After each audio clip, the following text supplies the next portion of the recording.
जय महाकाल। श्रावण माह है। गुरु पूर्णिमा से प्रारंभ होकर 9 अगस्त रक्षाबंधन तक का कल। वैसे तो श्रावण माह पूरा ही शिव को समर्पित है। कल प्रथम सोमवार, इसका एक अलग ही महत्व है। वार प्रवृत्ति के अनुसार सोमवार भी हिमांशु अर्थात चंद्रमा का ही दिन है। स्थूल रूप में अभिलक्षणा विधि से भी यदि देखा जाए तो चंद्रमा की पूजा भी स्वयं भगवान शिव को स्वतः ही प्राप्त हो जाती है, क्योंकि चंद्रमा का निवास भी भुजंग भूषण भगवान शिव का सिर ही है। रौद्र रूपधारी देवादिदेव महादेव भस्म से वांछित देह वाले भूत भावन भगवान शिव जो जप तप तथा पूजा आदि से प्रसन्न होकर भस्मासुर को ऐसा वरदान दे सकते हैं कि वह उन्हीं के लिए प्राण घातक बन गया। वह प्रसन्न होकर किसको क्या नहीं दे सकते। असुर कुलितपन कुछ यौनाचारी कहते हुए नजर आते हैं कि जो स्वयं नंगा है, भीख मंगा है, वह दूसरों को क्या दे सकता है। किंतु संभवतः उसे या उन्हें यह नहीं मालूम कि किसी भी देहधारी का जीवन यदि है तो वह उन्हीं दयालु शिव की दया के कारण है। अन्यथा समुद्र से निकला हलाहल पता नहीं कब का शरीरधारियों को जलाकर भस्म कर देता। किंतु दया निदान शिव ने उस अति उग्र विष को अपने कंठ में धारण कर समस्त जीव समुदाय की रक्षा की।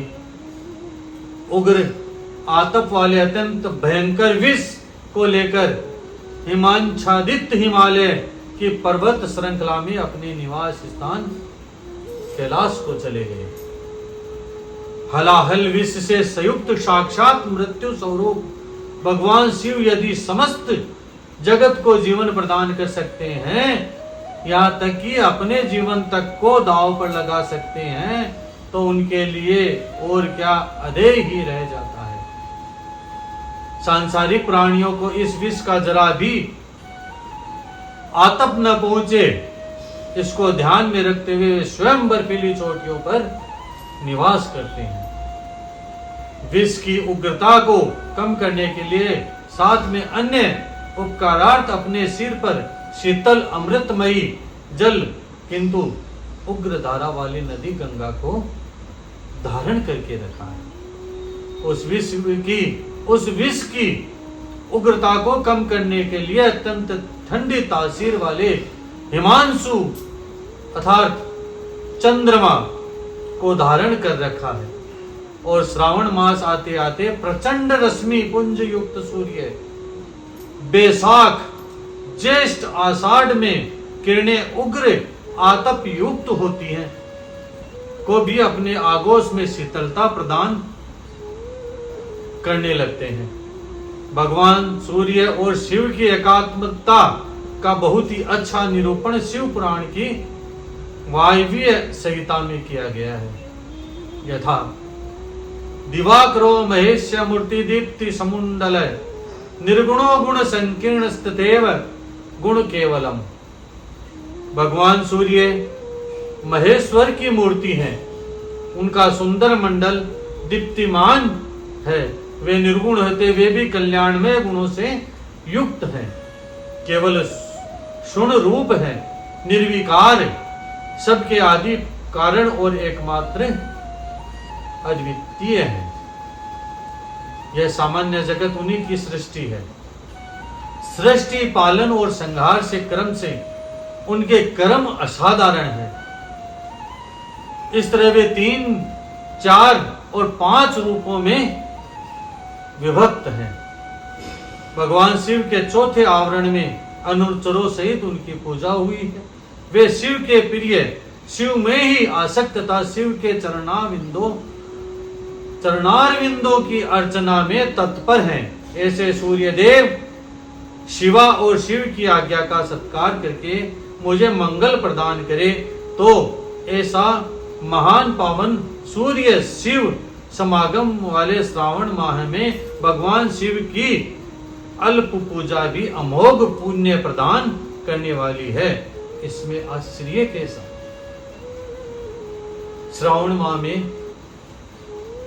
विशेष सोमवार को पूजा करने से शिव अति प्रसन्न होते हैं।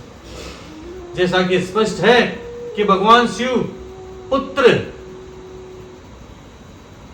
पत्र, पुष्पादि से ही प्रसन्न हो जाते हैं।